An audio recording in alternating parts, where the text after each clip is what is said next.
las familias cristianas. ¿Qué dice usted? ¿Habrá crisis en las familias? ¿O será un tema que usted no conoce? ¿Será una experiencia que jamás ha experimentado? ¿O cree usted que las crisis en las familias están a la orden del día? Bueno, habrá que definir crisis, ¿verdad? Por ejemplo, hoy aquellos que quieren ser muy positivos en lo que trasladan cuando ven la crisis económica mundial, dicen, ¿cuál crisis? Especialmente los comerciantes, dice, ¿cuál crisis? Para ver si usted sigue comprando, porque ellos mismos están en crisis de venta. Pero yo creo que son tiempos difíciles, pero queremos circunscribirnos a estos ejemplos, ya que el tiempo siempre corre rápido, que creo que nos dan a nosotros pautas de cómo enfrentar esas crisis que pueden llegar. Vamos a leer del capítulo 4 del segundo libro de los Reyes, desde el 1 en adelante. Son pasajes bien conocidos, son historias que conocemos, aunque no son solamente historias, sino que fueron hechos verídicos. Por alguna razón quedaron plasmadas para nosotros, familias que vivimos cientos de años adelante, pero usted va a encontrar que definitivamente la palabra de Dios, sus principios nos siguen sirviendo. Y creo que hoy más que nunca debemos nosotros echar mano de esos principios. Nunca se me olvida que nuestro pastor, que recordamos por mucho tiempo, muchas gracias, el hermano Otto, nos decía que definitivamente el hombre, decía él, en crisis, o la mujer en crisis, o la familia en crisis, lo podemos ampliar todavía más, gracias, saca lo que tiene adentro. Entonces, si eso es una verdad, las crisis a las que nos enfrentamos siempre van a sacar lo que tenemos adentro. Parece ser que nosotros mismos somos reacios a aceptar lo que está dentro de nuestro corazón. Y por eso las crisis, las pruebas, las dificultades, los problemas que vienen a nosotros tienden a mostrarnos incluso cómo somos por dentro, cómo estamos, qué tanto hemos avanzado, qué tanto hemos madurado. Bueno, yo quiero hablarle de una familia, lo vamos a leer en la Escritura. No es una familia común. Usted va a notar que esta familia era ministerial. Dice, y una mujer de las mujeres de los hijos de los profetas. Yo quiero ir colocando acá algunos elementos de una vez que nos pueden servir. Vamos a poner esto así. Ella era esposa de un profeta, ¿no es cierto? Hijo de los profetas, profeta, esposa de un ministro, conocido sin duda en la tierra de Israel. Clamó a Eliseo diciendo, tu siervo, mi marido, ha muerto. Y tú sabes que tu siervo temía al Señor. Fíjese que qué interesante. Este era un varón, otro elemento, un varón, un ministro temeroso de Dios. ¿Sí? ¿Estamos de acuerdo? Usted dice amén si está de acuerdo. Temeroso de Dios.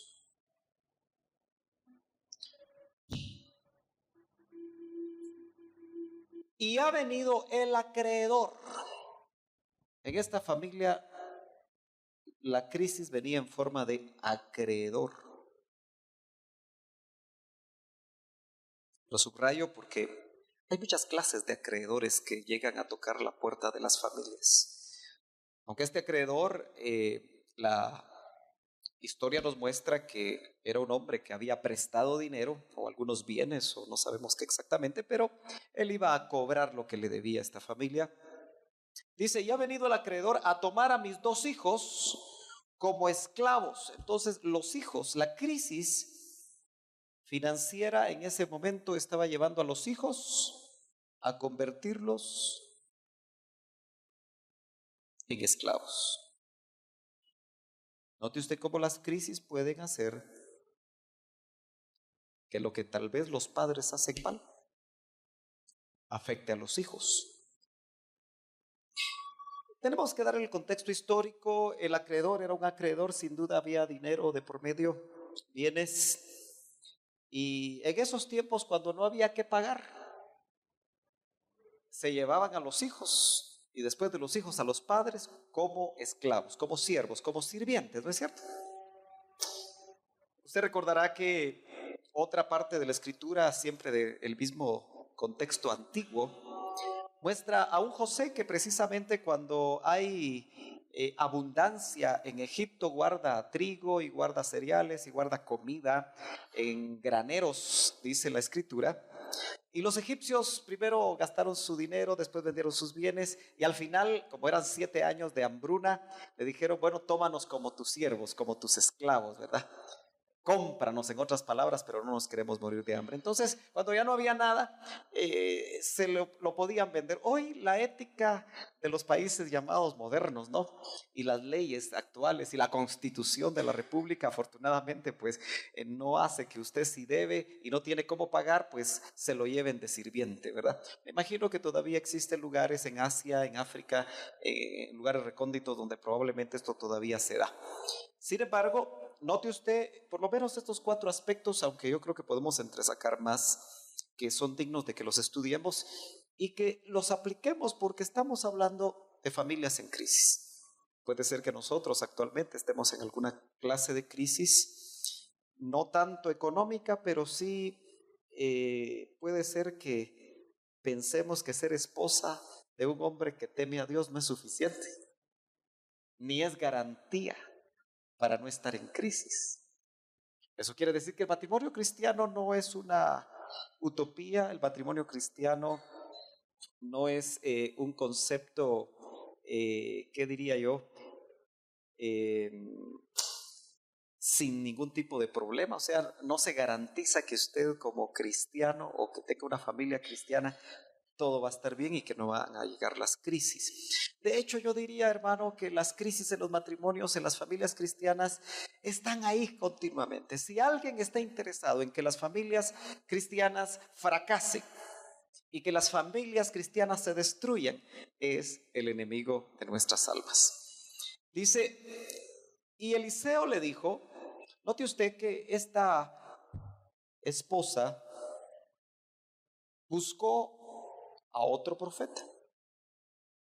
Yo le voy a llamar a Eliseo el profeta de doble unción. El profeta de doble unción, porque usted sabe que él le pidió a Elías, su maestro, su mentor, su discipulador, doble porción. Hay que pedir cosas importantes. Hay que pedir cosas imposibles para los hombres. Él pidió doble unción y Elías le dijo, bueno, cosa difícil has pedido, y se la dieron. Si tú me ves cuando me arrebaten, entonces te será dado lo que pides. Y sabemos que recibió doble unción. Acuérdese que Elías hizo, algunos contabilizan 7 milagros, o 14 mejor dicho. Usted los puede contar, pero Elías o Eliseo hizo el doble. Hasta ahí queda definido que recibió doble unción. Eliseo le dijo, ¿qué puedo hacer por ti? Una de las cosas que yo quiero en primer lugar enfatizar antes de profundizar en estos detalles es que normalmente las familias no aceptan que están en crisis. Hay crisis, pero no se acepta que estamos en crisis. Yo creo que si el hombre de Dios no hubiera muerto, no se hubiera desnudado la crisis. Porque yo tengo que decirle en experiencia personal de tantos años de caminar en el Señor y de ver las familias y de aconsejar familias, ministrar familias, llego a la conclusión que el gran problema en las familias son los varones. Disculpen los varones, pero yo soy varón. Porque uno les pregunta a los varones, ¿cómo están? Bien, hermano. No podía estar mejor. Y yo creo que este siervo de Dios, este profeta, cuando se le acercaban y le preguntaban qué tal, cómo está, y aquel tu problema de deuda, ¿cómo va? Bien, ya Dios hizo milagros, fíjate. Ya Dios lo resolvió. Pero en el fondo, él sabía y la familia sabía que había problemas. Y las familias dentro de las congregaciones tienen problemas y no lo aceptan. Y por lo tanto no se busca ayuda. Entonces, yo he logrado descubrir algo. Déjenme hablar 5, 10, 15 minutos con la esposa. Y entonces voy a saber la verdad. Y no porque las esposas sean chismosas, no porque las esposas sean murmuradoras, no porque las esposas no cubran a sus esposos, sino que sencillamente las mujeres generalmente aceptan la realidad más rápido y más fácil que los hombres. Dicen amén las hermanas, dicen amén los hermanos, aunque no digan amén, eso es una realidad. Generalmente nosotros los varones tratamos de esconder las crisis, tratamos de esconder los problemas, porque parte de la naturaleza del hombre es arreglar las cosas. El hombre quiere arreglar las cosas, el hombre quiere hacer gala de su capacidad intelectual, su capacidad de resolución de conflictos, su capacidad aquí, su capacidad allá, pero en realidad ningún hombre y ninguna mujer, ninguna familia puede sola salir de las crisis que eventualmente, más periódico que otra cosa, llegan a la vida familiar. Y por lo tanto yo quiero llamarlos a ustedes a la reflexión. Si ustedes son familias en crisis, acéptenlo. No lo escondan, no lo escondamos. Necesita mucho esfuerzo el esconder algo. Si el esfuerzo que nosotros aplicamos para esconder una realidad lo aplicáramos en la resolución de ese problema o esa crisis, yo creo que las crisis se resolverían muy rápido. No sé si me está siguiendo. Tuvo que morir este varón para que saliera a luz la crisis. ¿Sí? ¿Lo nota? La mujer nunca se atrevió a hablar con Eliseo cuando su esposo estaba vivo. Probablemente había cultura detrás de todo este asunto, porque acuérdese que en esos tiempos la mujer pues no tocaba pito, ¿verdad? Como decimos nosotros. Y probablemente si ella hablaba con Eliseo, tal vez afrentaba su cabeza en los tiempos antiguos testamentarios. Lo cierto es que no se abrió la crisis, sino que, ¿o usted cree que fue porque cuando él se enfermó, fue que se endeudaron? No lo sabemos exactamente, pero la impresión que me da es que la crisis hace rato que venía. ¿Por qué? No lo sé. Y aunque aquí solamente lo circunscribimos a lo económico, la pregunta y la aplicación es cuántas veces podemos tener crisis de cualquier índole. Y tal vez ahí usted me ayuda, lo vamos a poner en rojo. Y de repente usted puede ayudarme a hacer una pequeña lista. ¿Qué crisis tal vez usted ha afrontado o ha visto que las familias cristianas afrontan, que se le puede llamar crisis? Y podemos aquí hacer una pequeña lista, porque tal vez dentro de alguna de esas nosotros encontremos que está también la nuestra. Vamos a poner la financiera, que está tan de moda, ¿verdad? El dinero no alcanza.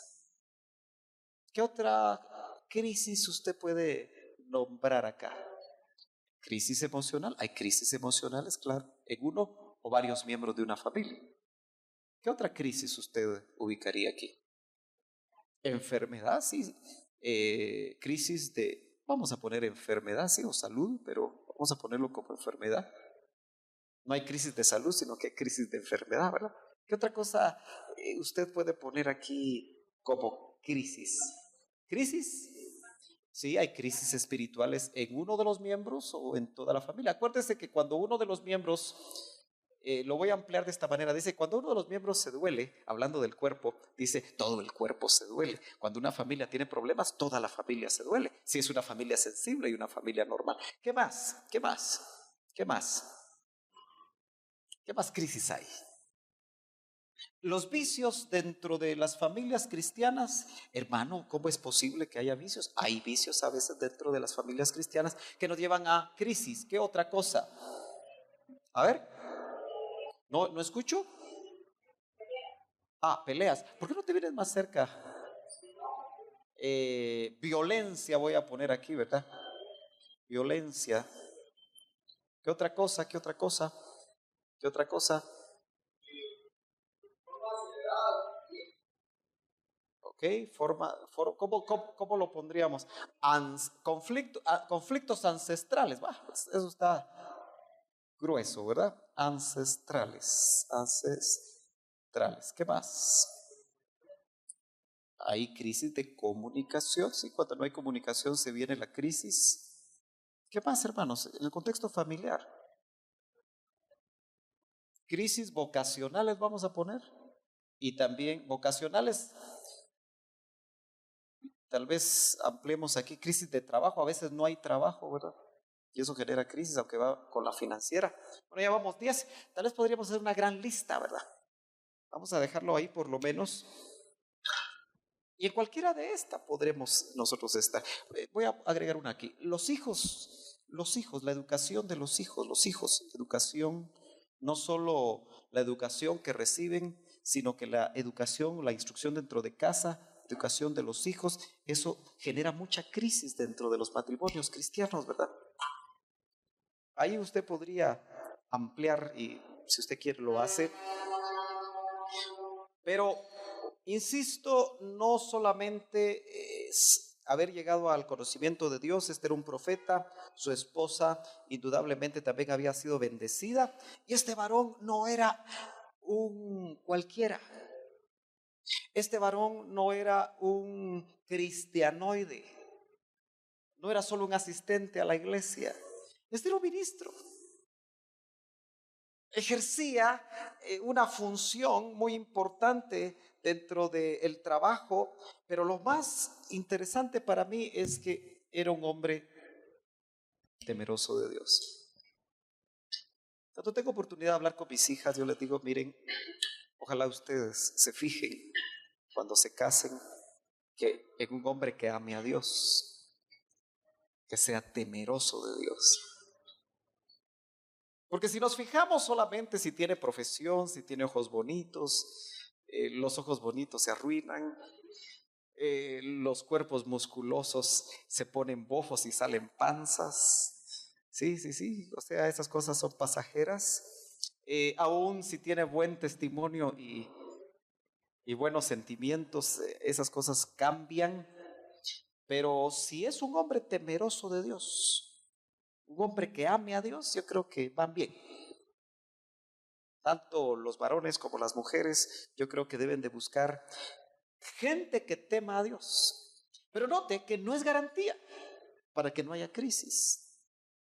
Y esa crisis hace que surja un acreedor.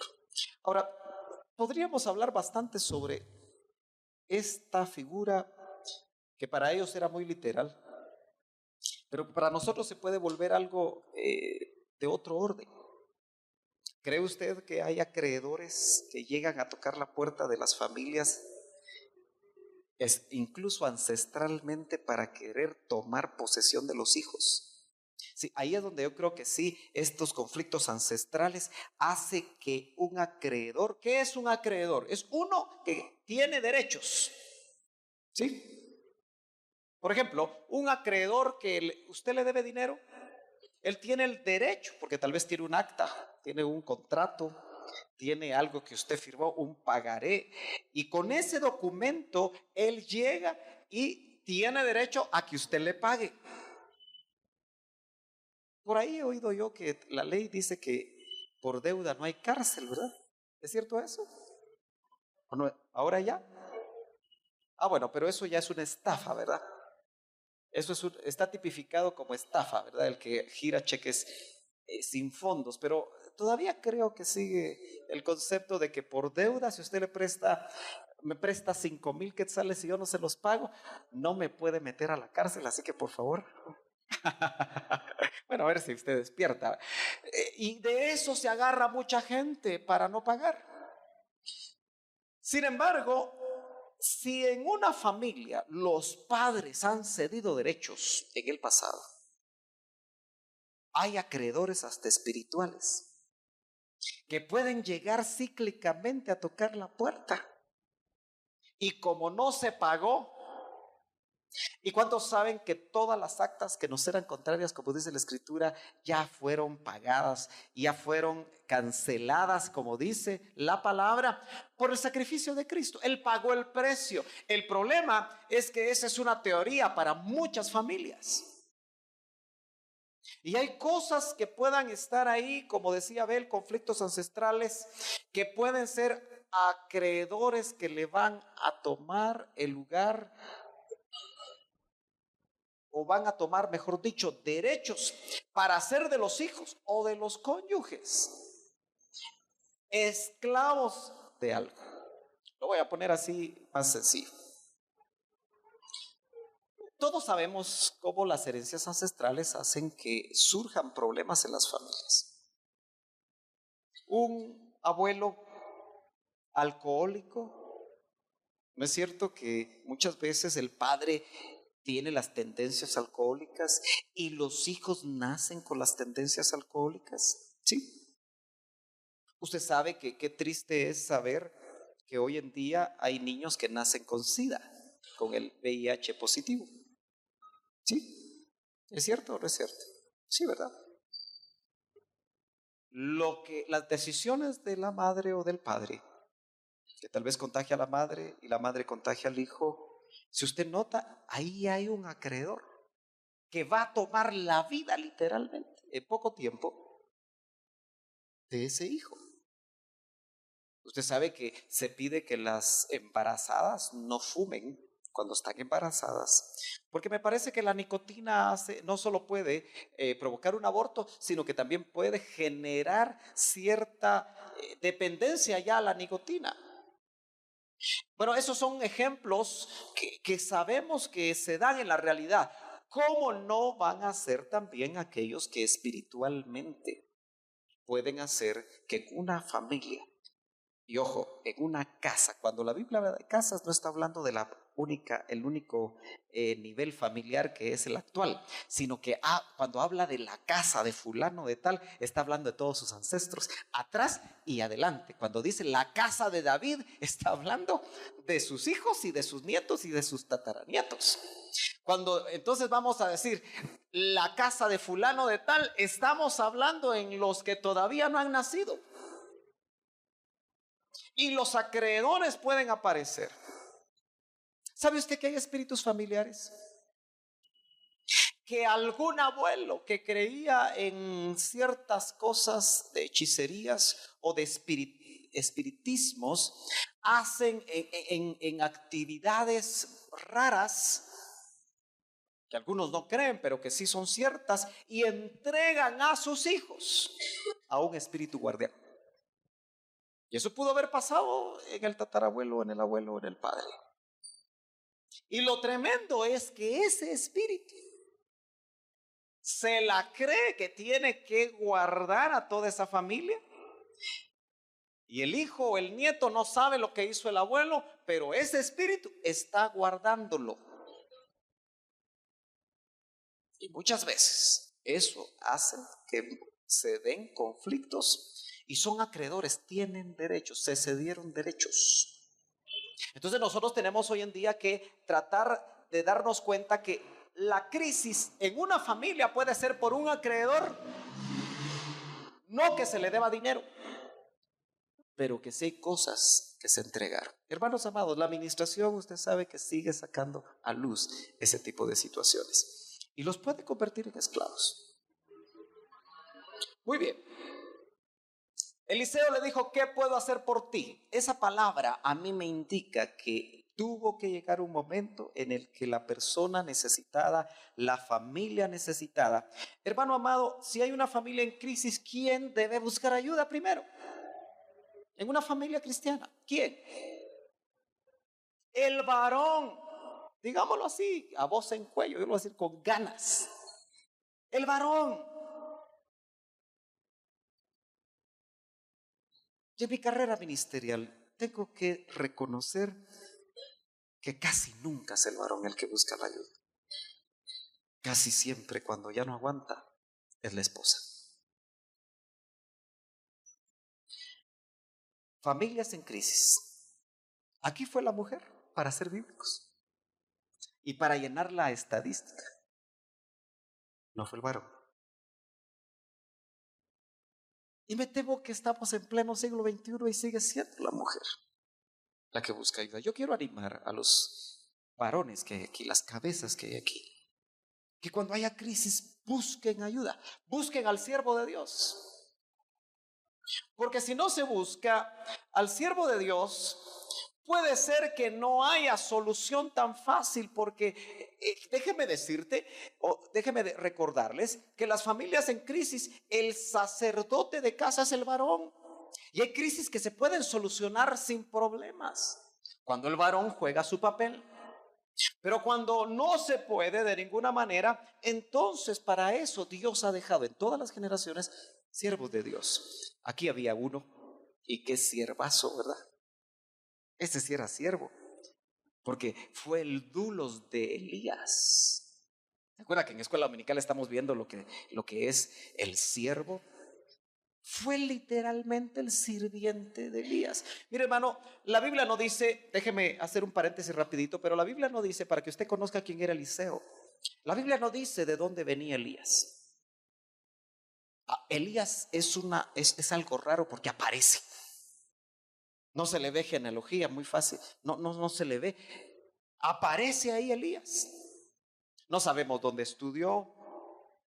No sabemos si tenía recursos o no. Pero de Eliseo sí se dice una pequeña biografía. Y Eliseo, mire, tenía buenos sentimientos.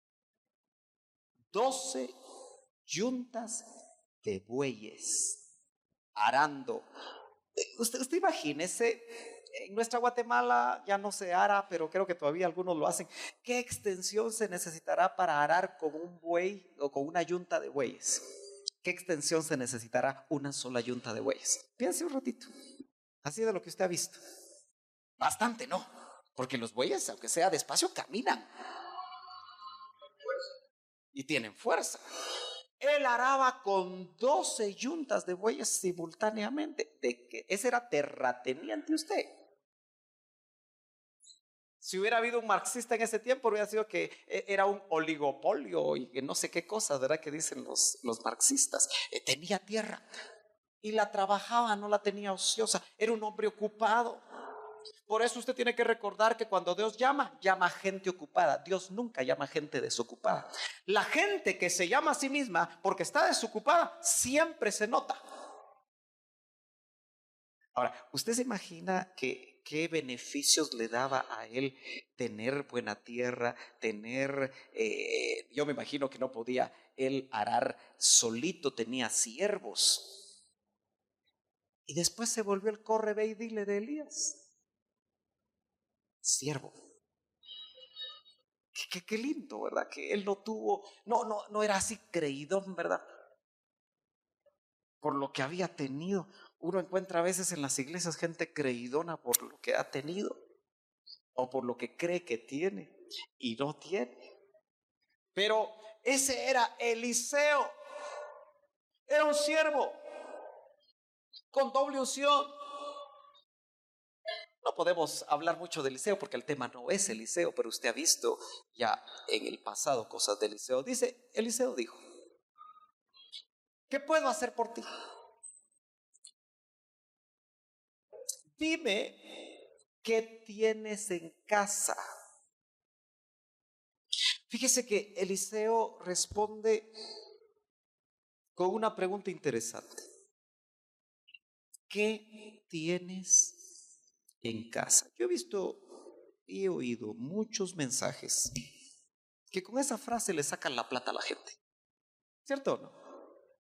Cuando empiezan con ¿qué tienes en casa? Empiezan a decir, bueno, hermano, ¿qué tiene en casa para la Teletón? O para la Megatón, o para, no sé, para lo que sea, ¿verdad? Para la maratón. ¿Verdad que usan mucho esto? Para sacarle el dinero a la gente. No, yo no le vengo a sacar el dinero. Yo lo que quiero es hacer hincapié en el hecho de que el profeta quería saber si la esposa del siervo había profundizado en su crisis, si sabía realmente qué era lo que estaba sucediendo. Eso que tienes en casa nos hace preguntarnos a nosotros, ¿hasta dónde entendemos la crisis de nuestros hijos? ¿Hasta dónde estamos entendiendo la crisis de nuestro matrimonio? ¿Vivimos juntos porque no hay de otra? ¿Qué va a decir la gente si nos separamos? ¿Qué tienes en casa? En otras palabras, ¿qué estás viviendo en las cuatro paredes donde nadie te mira? Donde realmente eres quien eres, donde los hijos son quien son. ¿Qué tienes en casa? ¿Nota usted la pregunta? Es muy profunda. Y cada uno de nosotros tenemos que preguntarnos, ¿qué tienes en casa? Significaba, yo no sé, dice que tenía 2 hijos. ¿Qué tenía ella en casa? Tenía deudas, porque ella llegó con las deudas, pero tenía 2 hijos. Ahora, la pregunta puede llegar ahí, para nosotros aplicándolo. Por otro lado, era viuda. Y una viuda en esos tiempos, hermano amado, quedaba totalmente desamparada. Igual hoy puede suceder. La pregunta era, ¿estás consciente de lo que hay en casa? Casa también puede ser aplicado para mi propia vida. ¿Qué tienes tú adentro? ¿Tienes religiosidad? ¿Tienes temor? ¿Tienes frustración? ¿Tienes ira? ¿Tienes enojo? ¿Tienes odio? ¿Qué tienes adentro? Porque cada uno de nosotros tenemos nuestra propia casa, de la cual somos responsables. ¿Qué tienes en casa? Es una pregunta muy fuerte. Yo creo que Dios hizo esa pregunta a Eliseo y nos la hace a todos nosotros. Desde el niño pequeño, ¿qué tendrá él en casa? ¿El niño pequeño tiene amor? Yo le venía preguntando al Señor cuando venía para acá, Señor, ¿qué les hablo? ¿De qué les comparto? Parece que ya se la saben todas, Señor. ¿Pero de qué les hablo? Y me venía un montón de temas, la familia gozosa, la familia que ora, la familia aquí. Pero fíjese que me gustó eso de la familia gozosa, porque a mí me cuesta ver familias gozosas. Qué bonito es tener familias gozosas y vivir en medio de familias gozosas, que se ríen, que disfrutan estar juntos, y no que cuando están juntos parece que se vuelve la tercera guerra mundial. Entonces, ¿qué tiene el niño pequeño en casa? ¿Cuidado de su papá? ¿El niño chiquito tiene cuidado de su papá? ¿Tiene su papá tiempo para él? O tal vez los adolescentes tienen tiempo para que su papá los atienda. O el papá solo tiene tiempo para hacer plata, o para ser muy importante, o para levantar grandes empresas o grandes ministerios. ¿Qué tienes en casa? ¿Qué tienen en casa sus hijos? Hermano amado, tienen todo lo que necesitan. Ojalá. Porque no solo necesitamos comida, no solo necesitamos una bonita casa, no solo necesitamos tener ropa. Hay muchas cosas que no se compran con dinero, que se necesitan. La pregunta de Eliseo fue, dime qué tienes en casa. Y ella respondió, tu sierva no tiene en casa más que una vasija de aceite. Cuando usted lee toda la historia, ya la ha leído, ya la conoce, sabe que el aceite fue lo que el profeta usó y lo que Dios usó para resolverle la vida. Y lo tenía ahí y no se había dado cuenta que ahí lo tenía todo. Yo quiero que usted se meta un poquito conmigo al texto. Dice, tu sierva no tiene en casa, como que dice, no hay nada. Lo único que tengo es este aceite. Porque no es cierto que las crisis lo que hacen es que nos meten a nosotros en un círculo, hermano. ¿Sabe usted que una de las cosas que suceden cuando en lo individual o en familia estamos metidos en crisis es que el enemigo nos enfoca en nosotros mismos y en nuestra crisis. Cuando usted está enfermo, ay, pobrecito yo tan enfermo que soy. Ay, me duele todo. Ay, ay, ay, ay, ay, ay, ay, ay, ay. Y mientras más viejo se vuelve uno, más mañoso. ¿O no? ¿Verdad que sí? Ay, ay, ay, ay. Y los hombres somos nahuilones, ¿verdad? Cuando estamos enfermos, ay, ay, ay. Solo para que nos atiendan mejor.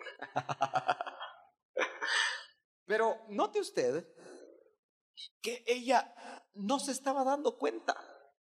Solo tenía una vasija de aceite. Era lo que tenía. Una vasija de aceite. Ahora, ¿te das cuenta que Dios siempre anda buscando que nosotros nos demos cuenta que con lo más sencillo, con lo que tal vez no le damos importancia, es donde Dios se glorifica? ¿Cuántos de nosotros, cuando tenemos crisis familiares, echamos manos, si somos consejeros matrimoniales, si somos predicadores, si somos discipuladores, si somos lo que seamos, echamos manos del currículum? Si a veces el currículum no nos ayuda, ¿verdad? ¿Verdad que no? Porque ahí estamos frente a las crisis y se nos viene todo lo que le decimos a los demás y no nos funciona a veces con nosotros mismos. ¿Por qué? Porque indudablemente Dios incluso quiere que nosotros lleguemos a un punto en el que sepamos que si no es Él el que interviene, la cosa no camina. Yo creo que las crisis nos van a llevar a nosotros en algún momento, como esa viuda, a solo poder esperar en Dios. Porque Eliseo representaba a Dios para la viuda. Los hombres de Dios en esos tiempos, si usted lee despacio la relación de Eliseo con la tsunamita, el hombre de Dios en esos tiempos era algo muy importante. En estos tiempos el hombre de Dios, tantos pastores. Hay 22,000 iglesias en Guatemala, hay 22,000 pastores. Así que hay mucho pastor, hay mucho ministro. Y tal vez ya no juega el papel que antes jugaba en esos tiempos. Bueno, el tiempo a mí se me va rapidito. Entonces él le dijo, yo quiero que usted note las instrucciones, son instrucciones raras. Cuando Dios actúa, casi siempre da instrucciones raras. No van conforme a la lógica. Y sabe usted, los primeros que cuestionan lo que un pastor dice son los maridos. ¿Usted estuvo el domingo? ¿Vino el domingo? ¿Oyó los testimonios? Uno de los hermanos, lo digo porque él lo dijo en público. Cuando oyó una instrucción específica que se le dio, él dijo que él había pensado, bueno, ¿y el hermano Sergio qué? Porque el primero que razona es el varón, porque el varón es muy dado a razonar.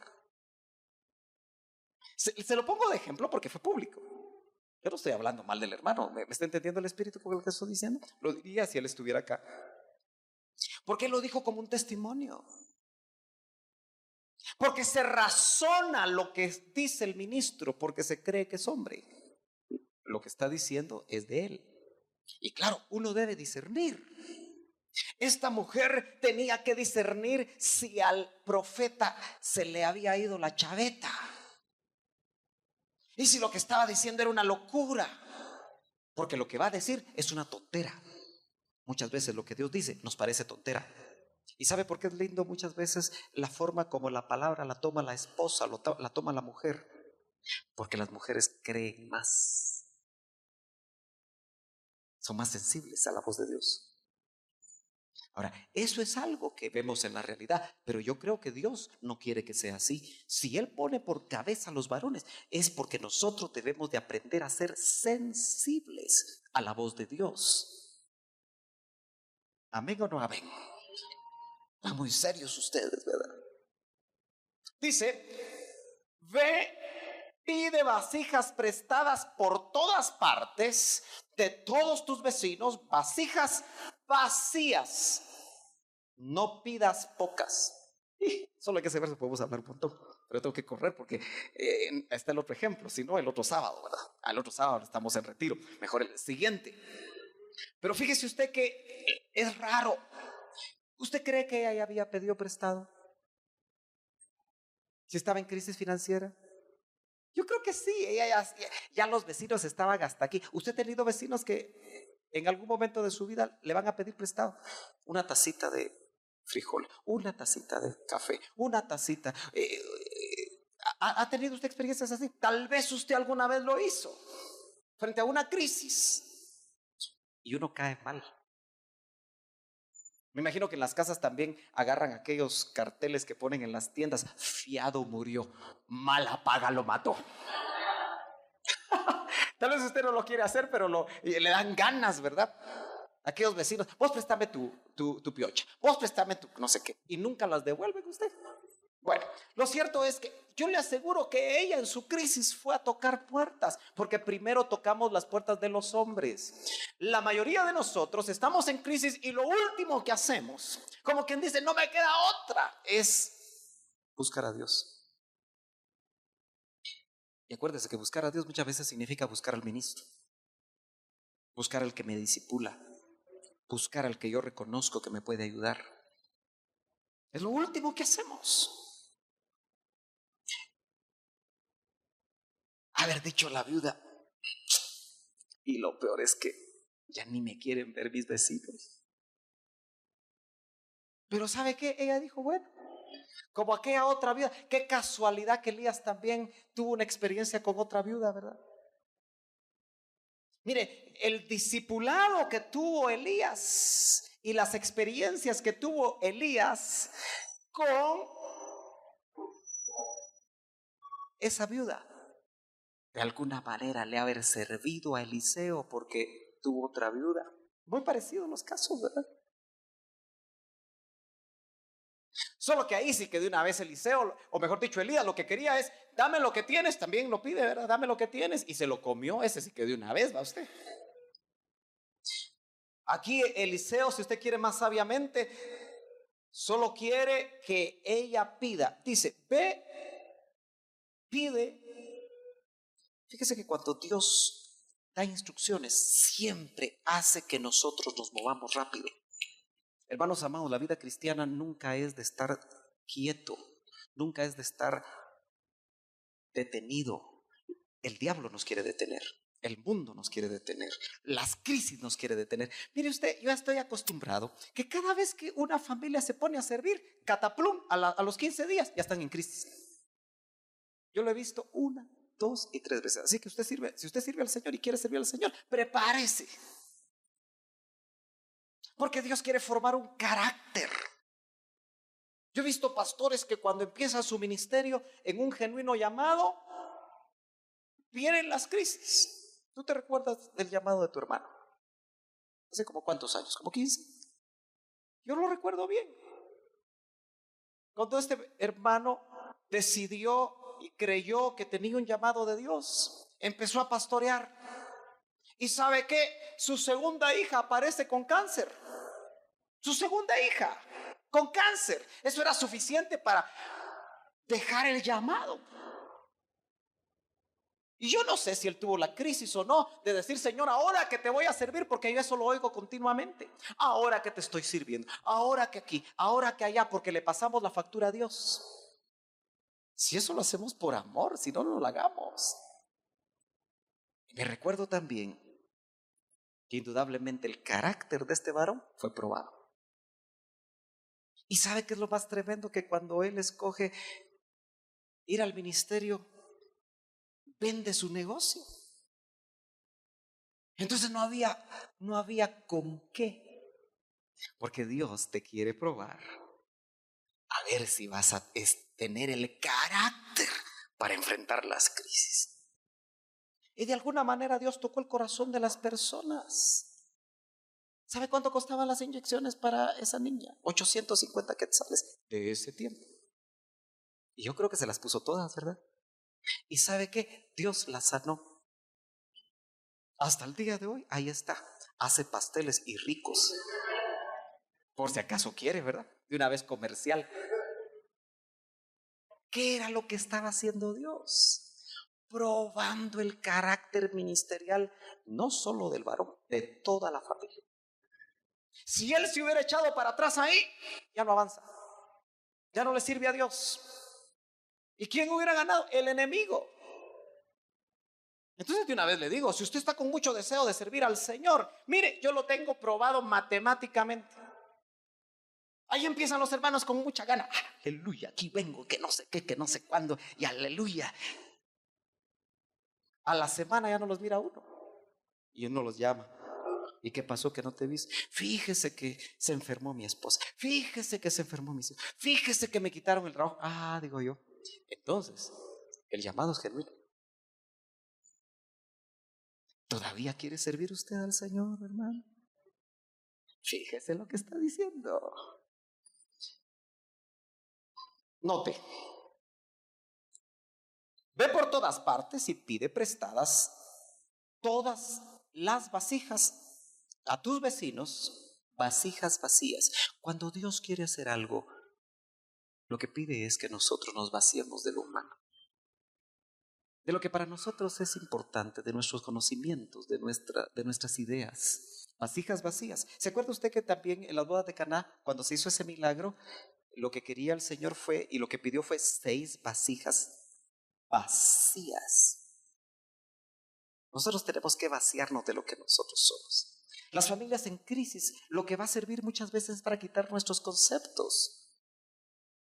¿Se ha dado cuenta usted que en las crisis se van muchos de los conceptos preconcebidos que teníamos y que nos creíamos campeones para salir adelante?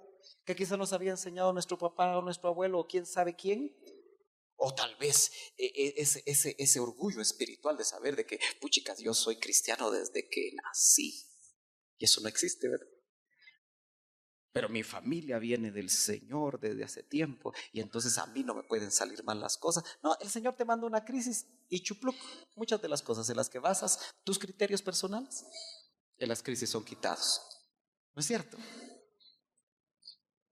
Otra de las cosas interesantes es que le dice, no pidas pocas. ¿Usted se ha dado cuenta que nosotros los cristianos somos poquiteros? Señor, dame un poquito. ¿Cuántos de ustedes oran, Señor, dame bastante fe? Dame bastante amor, Señor. Señor, un poquito. Mire, yo he visto cristianos que dicen, mire usted, yo me conformo con tener un lugarcito en el cielo y un rinconcito. Fíjese que yo no. Yo las cosas de Dios me gusta arrebatar lo que es para mí. Y especialmente los guatemaltecos somos más poquiteros. Nuestra visión es corta. Mire, cuando yo subo al templo que se está construyendo ahí arriba, yo voy a ver y digo, sí pues, tú no habías subido, ¿verdad? Y me dice, hermano, aquí hay bastante espacio. Claro que hay bastante espacio. Y usted sabe que aquí los domingos vienen los hermanos, porque los sábados no. Los martes tampoco. Menos los viernes. Mucho tráfico, dice. Y ahora que en los sábados no hay tráfico, ¿ahora qué excusas estarán urdiendo en sus mentes tenebrosas? Siempre tenemos alguna cosa que decir, ¿verdad? Es que el sábado, hermano, es el 7º día. Me va a salir alguien, entonces que se vaya, ya sabe dónde, ¿verdad? Con los del 7º día. ¿Alguna excusa buscamos? Bueno, pero eso es solo un paréntesis, así algo carnalón, ¿verdad? Bueno, es para que usted despierte. No pidas pocas. ¿Usted se ha dado cuenta que los profetas, mire, nosotros necesitamos ministerios proféticos genuinos, no imitaciones de profetas, como ahora están al orden del día? ¿Por qué? Porque el profeta es el que te empuja a lo sobrenatural de Dios. Porque otro profeta, yo se lo dije el domingo, le dijo al rey aquel que quería vencer al enemigo y le dio una lanza, ¿se acuerda? Y le dijo, golpea la tierra, golpea. Era una flecha, ¿verdad? ¿O era una lanza? Bueno, le dejo la tarea de que usted investigue qué era, pero le dijo, golpea la tierra, golpéala, golpéala. Pero no le dijo cuántas veces a propósito. Aquí sí le dijeron a la mujer, no pocas. La Biblia no dice cuántas llevó, pero llevó de acuerdo a la fe. Le voy a contar un chiste. Algo para que usted se ría hoy. Fíjese que cuando yo vine hoy aquí, ¿sabe dónde estaban las sillas? Aquí estaban las sillas, mire, aquí. ¿Verdad, Abel? Aquí estaban las sillas. Y entonces yo dije, bueno, voy a tener fe. Y pusimos aquí con los hermanos las sillas hasta acá. Y todavía me dijeron los hermanos que me ayudaron, hasta ahí llega su fe, hermano. Y mire, todavía me quedé largo, no corto. Pero ¿no cree que por fe deberíamos de llenar todos los sábados esas sillas hasta que se llenen? Pero somos poquiteros. Es otro ejemplo de ser poquitos. Es que ya damos por sentado. Es que vienen bien poquitos. Nosotros mismos estamos tratando de poner los límites. Dice que lo que el hombre piensa, y por supuesto lo que la mujer piensa, así es él, dice. Si piensas en poquito, eso es lo que vas a tener. Yo voy tratando de aterrizar. Dejamos la otra familia en crisis y hay muchos ejemplos en la Biblia para otra ocasión, pero dice, luego entra y cierra la puerta. Hay situaciones en las familias donde no deben de tocar vela otros. Eso es un principio que tenemos que aprender a manejar. Hay crisis que son para resolverlas Dios y esa familia y el ministro de Dios. No le cuentes las crisis a todos, porque tu crisis va a andar de boca en boca. Y en lugar de orar por ti, te van a complicar la vida. Sé sabio. No, eso sí, no digas, sí, por eso mi crisis, ¿verdad, hermano? Por eso yo la tengo. No, ella fue al ministro. Ella fue a Dios a través del ministro. Y dice, luego entra y cierra la puerta detrás de ti y de tus hijos. Mire, hermana, hermano amado, yo no sé cuál es su crisis, pero es mejor que la familia la sepa. Eso como nos cuesta, ¿verdad? Qué importante sería que un varón que es asediado por la secretaria le dijera a su esposa, mira, me está asediando fulanita. ¿Verdad que sí? Qué bueno sería que un varón dijera, fíjate mamita, fíjate papito, que ahí en el colegio hay unas mujeres tan feas, más largas que la cuaresma, que andan detrás de mí. Se evitarían problemas, ¿no es cierto? Si las crisis se manejaran en familia, si la comunicación estuviera abierta, si hubiera confianza. Muchos de los padres no generamos confianza a nuestros hijos, lamentablemente, y pasa en todos lados y en las mejores familias. Dice, luego entra, eso habla de intimidad, eso habla de ver la mano sobrenatural de Dios en casa. Yo, hermano amado, lo que he creído que Dios quiere hacer con nosotros en esta etapa es que nos abramos a lo sobrenatural.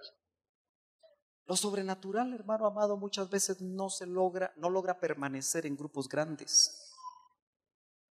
¿Los milagros de los estadios acaso se repiten y se multiplican en los hogares? No. Pero qué lindo es que nosotros podamos empezar a conocer y nuestros hijos a un Dios vivo. Por eso para mí fue muy importante este domingo, para que las familias testificaran y los varones lo hicieran, sin importar si pueden hablar o no pueden hablar. Eso no me interesa a mí.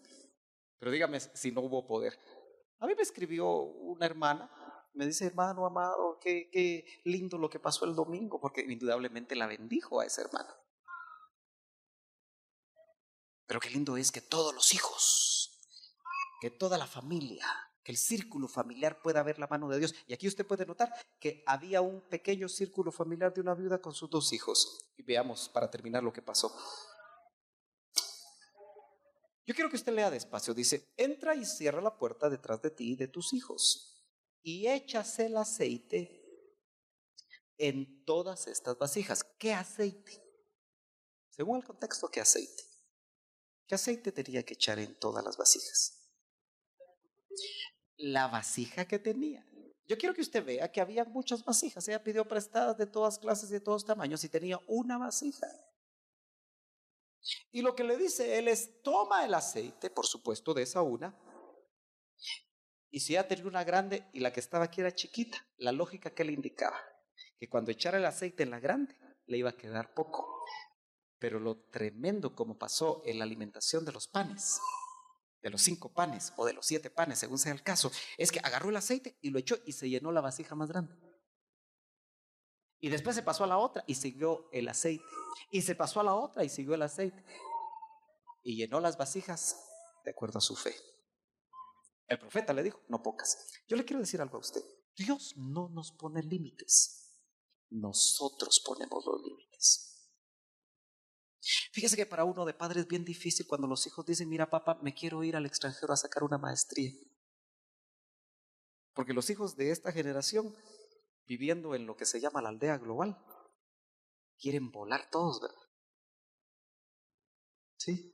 Si tuvieran la oportunidad, irían a sacar una maestría, porque en internet vieron que en Rusia hay una maestría de algo que quisiera que estudiar. Y dice: bueno, y no se podrá. ¿Y qué hacemos los famosos guatemaltecos? ¿Cómo vas a pensar que yo voy a tener dinero para que vayas ahí? Cualquier parecido es pura coincidencia. Pero ¿cómo se te ocurre que yo pueda pagar una universidad de 50,000 o 40,000 dólares al año? ¿Verdad que así lo hacemos? Y les cortamos las alas. Ni siquiera volar. ¿Y no será que Dios puede hacer milagros? ¿Y no será que Dios les puede dar una beca?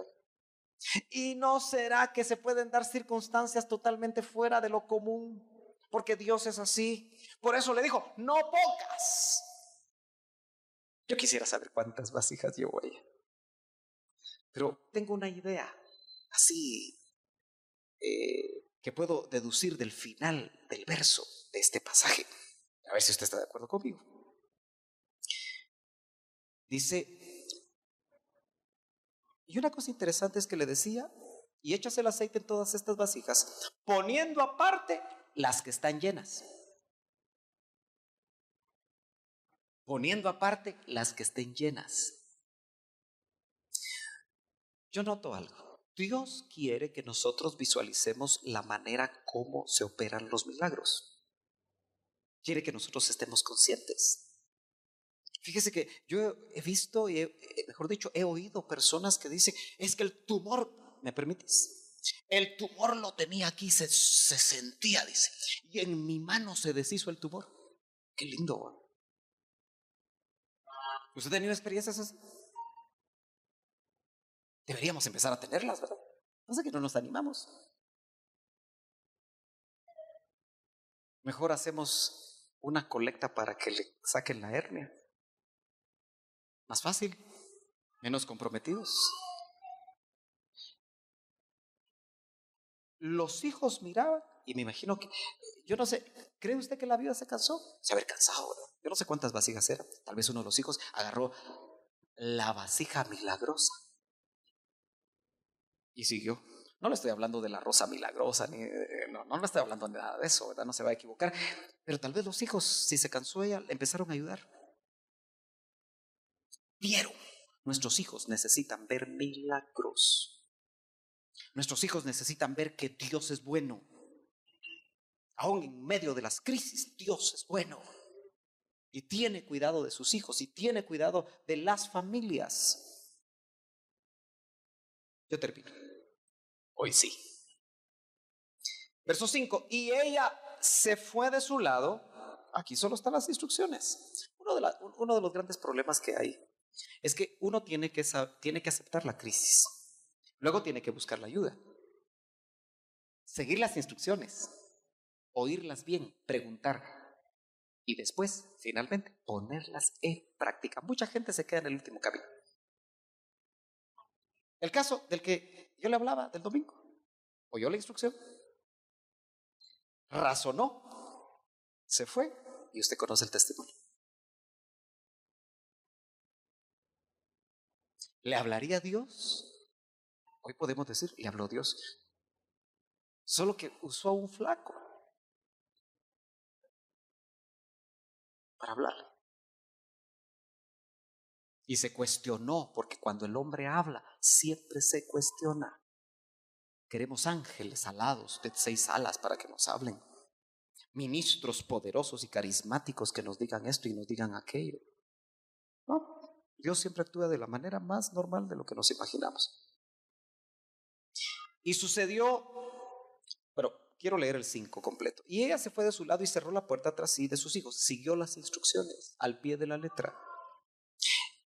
Y ellos traían las vasijas. Yo creo que usted note, ellos, ¿quiénes? Los hijos. Participaron, ellos traían las vasijas y miraban con sus ojos que la vasija se llenaba y la ponían.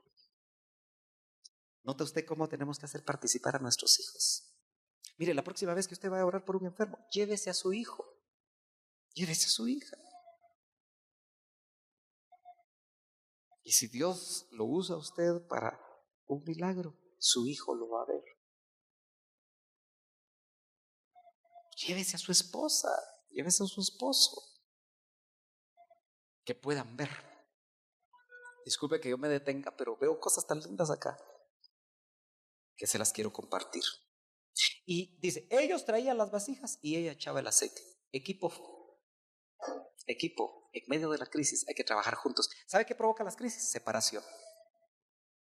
¿Sabe qué quiere Dios? Sacar de una crisis unidad. Amén. Por eso es que nosotros hemos andado de crisis en crisis, aún como congregación. ¿Por qué? Porque Dios quiere lograr unidad. Y sucedió que cuando las vasijas estuvieron llenas, dijo ella a un hijo suyo, tráeme otra vasija. Y él le dijo, no hay más vasijas. Y cesó el aceite. En el momento que la última vasija se había llenado, cesó el aceite. Eso quiere decir que si nosotros vemos lejos, el aceite tipifica la unción. El aceite tipifica y habla del ministerio del Espíritu Santo. Amén. Hasta donde nosotros querramos, hasta donde nosotros creamos.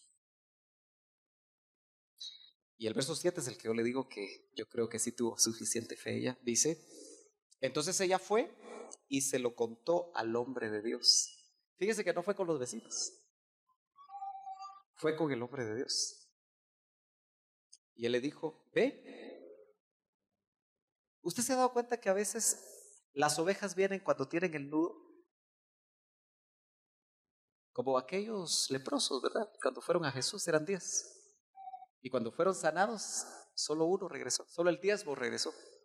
Y 9 se fueron, malagradecidos, ¿verdad? Uno regresó a recibir más instrucciones y fue el único que recibió la instrucción final. Ve al sacerdote para que él te declare sano. Hay muchos leprosos que son sanados y como no hay sacerdotes con autoridad que los declaren sanos, vuelve la lepra. ¿Ok? Y él le dijo, ve.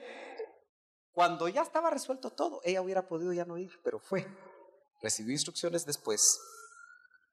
Y paga tu deuda. ¿Usted se ha dado cuenta que a veces los ministros tenemos que meternos más allá de donde no nos llaman?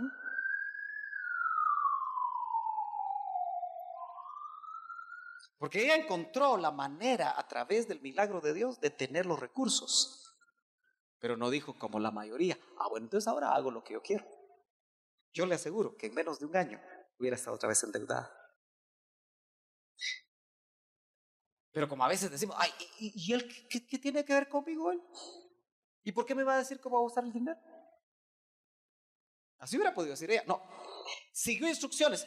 Ve y paga tu deuda. Ay, Eliseo, pero si yo voy a comprar unos zapatos nuevos. Ay, Eliseo, si yo quería esto y quería aquello. ¿Por qué le dijo que pagara la deuda? Para que el acreedor no esclavizara a sus hijos. El milagro fue para eso. Pero note la misericordia y la gracia de Dios. Hoy que estamos en el año de la gracia, dicen por ahí. siempre hemos estado en gracia y siempre estaremos en gracia. Entonces ella fue y se lo contó al hombre de Dios y le dijo: ve, vende el aceite para tu deuda y tú y tus hijos podéis vivir de lo que quede. Su fe le llegó a pagar la deuda y lo que le quedó para vivir ella con sus hijos. Entonces tuvo suficiente fe. Amén. Póngase de pie, hermano. Son las 7. Aquí somos puntuales para empezar y puntuales para terminar. Así usted, si tiene problemas de transporte, puede irse en paz y tranquilo. Padre, gracias por tu bendita palabra. Gracias, Señor, porque las familias que vemos en la Biblia, en tu palabra, en crisis, siempre se encontraron con un Dios vivo. Siempre se encontraron con un Dios lleno de misericordia. Siempre se encontraron con un Padre amoroso que sabía, antes de que lo pidieran, cuál era la necesidad. Tú sigues siendo el mismo. Lo dice tu palabra y lo creemos. Por eso hoy venimos delante de ti y ponemos nuestras crisis, pequeñas o grandes, pero al fin y al cabo crisis, delante de ti. Ponemos a ese hijo, ponemos a esa hija. Señor, ponemos esa deuda. Señor, ponemos ese problema familiar, ese conflicto entre parejas, ese conflicto entre padres e hijos, ese conflicto quizá con los suegros, ese conflicto con las suegras. Lo ponemos delante de ti. Ponemos delante de ti, Señor, esa necesidad espiritual. Ponemos delante de ti, Señor, aquello que está afectando a las familias de esta congregación. Ponemos delante de ti la falta de establecer prioridades. Ponemos las crisis que tú conoces delante de ti, para que así como actuaste y resolviste y te glorificaste, así otra vez tú lo hagas en medio de las familias de esta congregación. Te suplicamos que tú te glorifiques y que tu nombre sea una vez más puesto en alto al testificar que tú continúas operando milagros. Señor, ayúdanos a buscar las vasijas vacías que necesitamos para nuestra crisis. Las suficientes, Señor, para pagar al acreedor y que pueda quedarnos con el resto lo suficiente para vivir en paz y con bendición el resto del camino con nuestros hijos y con las generaciones que están por delante de ellos. Que esta palabra, Señor, en la crisis, en la dificultad, en la soledad, en el problema, vuelva a ser recordada por el Espíritu y produzca fe para creerte a ti. En el nombre de Jesús te lo suplicamos. Amén y amén.